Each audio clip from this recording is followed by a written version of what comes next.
Had moments where you want to say something but can't, or on the flip side, you have to discuss a topic that makes you a little bit uncomfortable. Talking about the most personal details of your life on camera, though, that's something most of us are never going to have to do. One area athlete, though, is doing just that with a purpose. For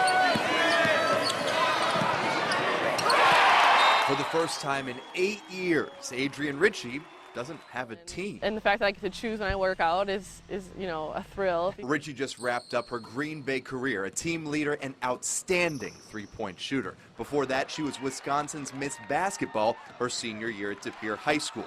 But as she was becoming an elite basketball player, Ritchie was also going through a transformation in her personal life.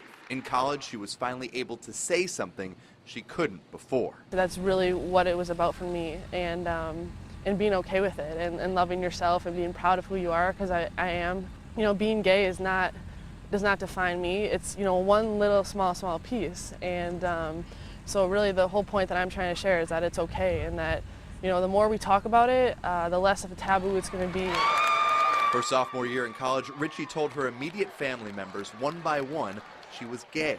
Before her junior season at Green Bay, before a summer pickup game with teammates, she asked for her team's attention. I told them, but they already knew, type of thing. I didn't really plan what I was going to say, and I was crying, and I was trying to just show them how much it meant to me, and I don't think I had to try very hard because they know the type of person I am. She told me before that she was going to do it, and I kind of gave her a little, nudge of encouragement before she went down there, and I was just proud of her. It's just, another form of diversity, and it's something that didn't affect us getting to reach any of our goals. So I don't think any of us saw any difference besides her just feeling a little more comfortable. Not that I had a secret, but all of a sudden this weight was off my shoulders. Ritchie is telling her story now as she sees the concept, the discussion of gay rights. To see, DOMA go down and Prop 8. Front and center in the national conversation. When you have that love and that strong bond with somebody, you're told no, and then you finally get that yes to even be equal, and you can't even put that into words. Athletes have been leading the way. In April, NBA player Jason Collins came out as gay. Brittany Griner, the #1 pick in the WNBA draft, she's openly gay as well.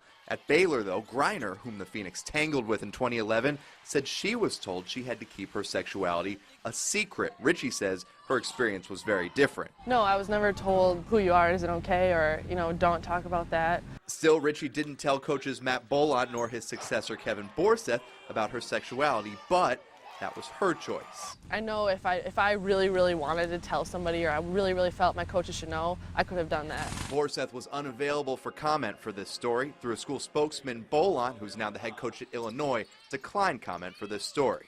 Overall, Ritchie says her process of coming out was positive. There were challenges, though, like the questions she'd get from people, including many little kids coming to Phoenix games and camps. You're a role model to them. Did you ever have to kind of tailor your message? Were you cautious with what you said? Yeah, obviously, little girls want to know, do you have a boyfriend and things like that. People are still asking you if you're just seeing someone as in a boyfriend, they're not just asking you in general. Especially, when boosters are asking you and you don't want to take away the benefit of the doubt for them.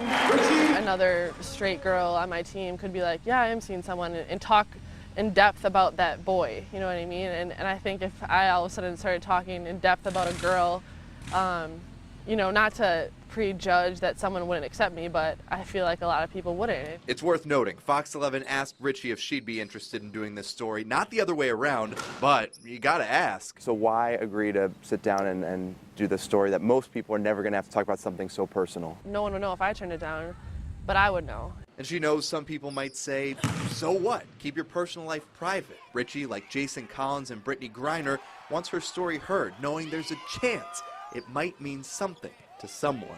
More and more athletes that come out, or doctors or professors or whoever it may be that come out, it's going to make this whole world an easier place to live and an easier place to love people. And that would be my complete dream if even one kid, could at least bring up the conversation with their parents or, with their friends just because they saw me on TV, as powerful as that would be to me, it would be even more for them. I want to tell my kids someday, get this, I once had to sit in the park and talk about how I was different than everybody else, and that it was a scary thing to do. That I'm looking forward to see how it's accepted, and even if it's not, that's okay with me because I'm okay with myself. It was a process, Ritchie says, becoming okay with herself, and she hopes her story will help others, even just a few, feel the same. Ritchie's currently working on finding a place to play basketball professionally overseas. Her agent has gotten some interest. If she had her pick of countries to play in, she'd go with Australia. There's more from my interview with Ritchie on Fox11Online.com. Just click on the sports tab at the top of the page. There's extra video from our interview, including a story about how she gave a speech about her sexuality at a class at UW Green Bay. That and more on Fox11Online.com.